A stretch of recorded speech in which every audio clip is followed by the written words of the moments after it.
আমাদের আজকের রেসিপি মেথির পরোটা। প্রথমে আমি নিয়ে নিয়েছি মেথি শাক, সেটাকে এবার এখানে কুচি কুচি করে কেটে নিচ্ছি। আমি এখানে ছুরি দিয়ে মেথি শাকটা কুচি কুচি করে কেটে নিচ্ছি। আপনাদের কাছে যদি চপার থাকে আপনারা চপারের সাহায্যেও এটাকে কেটে নিতে পারেন। আমার এখানে শাক কাটা হয়ে গেছে। তারপর একটা বড় পাত্রে 2 কাপ আটা নিয়ে নিচ্ছি।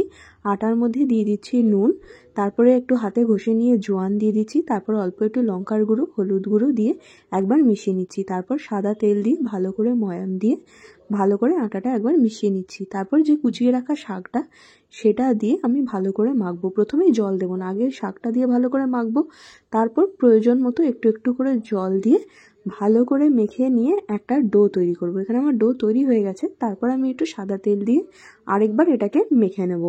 উপর থেকে সাদা তেল দিয়ে মাখা হয়ে গেলে তারপর আমি এখান থেকে লেচি কেটে নিচ্ছি।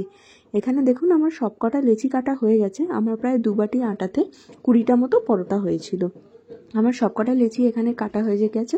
তারপরে আমি লেচিগুলো একটু গোল গোল করে নিচ্ছি, করে নিয়ে অল্প আটা দিয়ে ভালো করে এটা বেলে নিচ্ছি। আমি এটা ট্রায়াঙ্গেল শেপের পরোটা গোল করে বেলে ভেতরে একটুখানি তেল, সাদা তেল মাখিয়ে নিচ্ছি। আপনারা ঘিও মাখিয়ে নিতে পারেন, তাতেও খুব ভালো হয়। তেল মাখিয়ে নিয়ে এটা আমি 3 কোনা করে বেলে নিচ্ছি। আপনারা চাইলে গোল গোলও ভাজতে পারেন, চৌকো করে বেলেও ভাজতে পারেন, কিন্তু আমার বাড়িতে সবাই 3 কোনাটা পছন্দ করে বলে আমি 3 কোনা করে ভেজে নিচ্ছি। তারপর একটা তাওয়া গরম করে তাতে শুকনো আগে আমি সেঁকে নেব ভালো করে। আমার 2 পিঠ ভালো করে সেঁকা হয়ে গেছে। তারপরে আমি সাদা তেল দিয়ে ভালো করে ভেজে নিচ্ছি।